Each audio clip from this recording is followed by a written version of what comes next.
Assalamualaikum warahmatullahi wabarakatuh. Halo, para penjelajah waktu. Video yang akan kalian saksikan adalah sebuah interpretasi sejarah dan literasi kreatif. Cerita ini kami susun dari berbagai sumber dan tafsir yang beredar, dengan beberapa bagian yang kami sederhanakan dan gambarkan ulang agar lebih menarik secara visual. Ingat ya, visual yang tampil, termasuk karakter dan lokasinya, merupakan ilustrasi sinematik, bukan representasi faktual sepenuhnya. Kami selalu berusaha menyajikan setiap kisah dengan rasa hormat dan keseimbangan, akurasi sejarah. Tentu, sebagai manusia kami tak luput dari keterbatasan, dan hanya Allah Subhanahu wa Ta'ala yang Maha mengetahui kebenaran yang sesungguhnya. Jika kamu menikmati perjalanan kita hari ini, jangan lupa untuk subscribe channel Harta Tahta Cerita dan aktifkan loncengnya. Dengan begitu, kamu tidak akan ketinggalan video-video terbaru penuh makna dari kami. Terima kasih sudah menonton.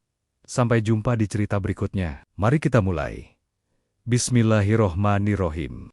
Sahabat beriman, dalam perjalanan panjang Bani Israel bersama Nabi Musa alaihissalam, ada satu tokoh misterius yang namanya diabadikan dalam Al-Quran, yaitu Samiri.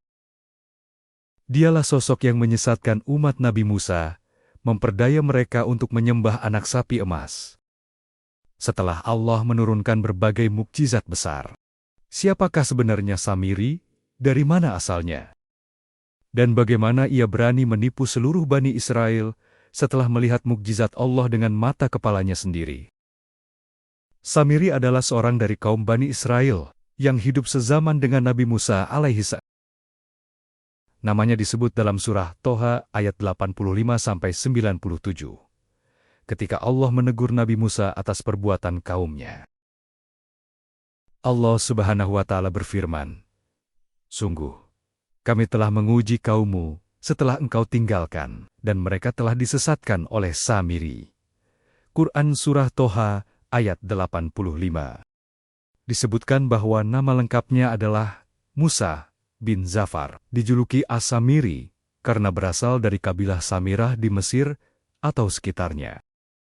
Sebagian ulama berpendapat, ia berasal dari kaum lain yang pernah diselamatkan oleh Nabi Musa ketika menyeberangi Laut Merah. Samiri dikenal sebagai seorang yang pandai, cerdik, dan memiliki ilmu sihir atau pengetahuan khusus yang ia gunakan dengan cara yang salah. Samiri memiliki penglihatan batin yang berbeda. Ia dapat melihat malaikat Jibril dalam wujud manusia yang menuntun Bani Israel keluar dari Mesir. Samiri melihat jejak kaki malaikat Jibril, dan di sanalah awal mula fitnah besar itu dimulai. Samiri melihat bahwa di setiap tempat malaikat Jibril meletakkan kakinya, tanah di bawahnya menjadi hidup dan subur. Samiri kemudian mengambil segenggam tanah dari bekas jejak kaki Jibril itu. Ia meyakini bahwa tanah itu memiliki kekuatan gaib atau suci. Setelah itu, Samiri menyimpannya dan menunggu waktu untuk menggunakan tanah itu, yang kelak menjadi ujian besar bagi Bani Israel. Ketika Nabi Musa meninggalkan kaumnya selama 40 malam untuk menerima wahyu di Bukit Tur, Bani Israel mulai gelisah. Mereka merasa kehilangan pemimpin dan bimbingan. Dan di saat itulah, Samiri melihat peluang untuk menjalankan tipu dayanya. Samiri memerintahkan kaumnya mengumpulkan emas yang dulu mereka bawa dari Mesir, hasil peninggalan orang-orang Firaun. Emas itu dilelehkan dan dibentuk menjadi patung anak sapi. Samiri mencampurkan segenggam tanah yang diambil dari jejak malaikat Jibril ke dalam emas tersebut. Dengan izin Allah Subhanahu wa Ta'ala sebagai ujian, patung anak sapi yang dibuat dari emas beserta campuran tanah jejak malaikat Jibril itu mengeluarkan suara. Melihat hal itu, sebagian besar Bani Israel terpesona dan tertipu. Samiri berkata, "Inilah Tuhan kalian dan Tuhan Musa." Musa hanya lupa tempatnya.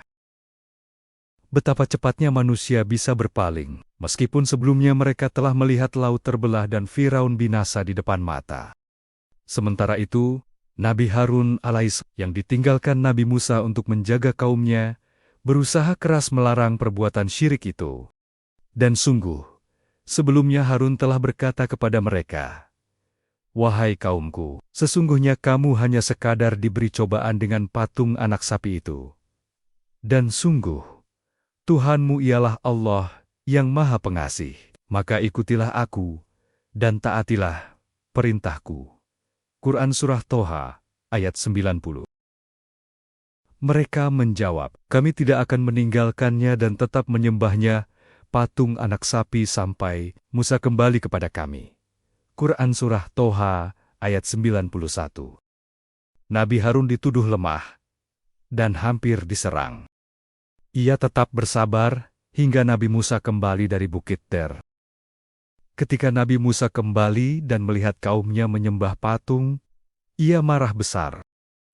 Musa berkata, "Wahai Harun, apa yang menghalangimu ketika engkau melihat mereka telah sesat, sehingga engkau tidak mengikuti aku? Apakah engkau telah sengaja melanggar perintahku?" Quran Surah Toha, ayat 92-93.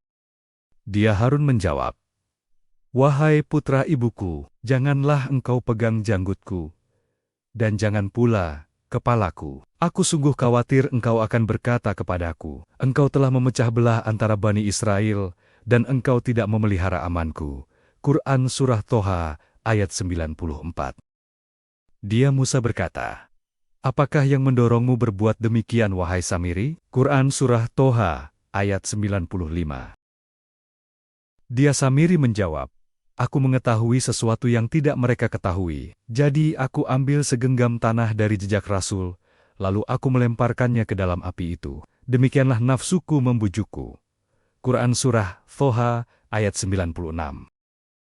Musa berkata, "Pergilah kau, maka sesungguhnya di dalam kehidupan di dunia, engkau hanya dapat mengatakan, 'Janganlah menyentuh aku,' dan engkau pasti mendapat hukuman yang telah dijanjikan di akhirat, yang tidak akan dapat engkau hindari.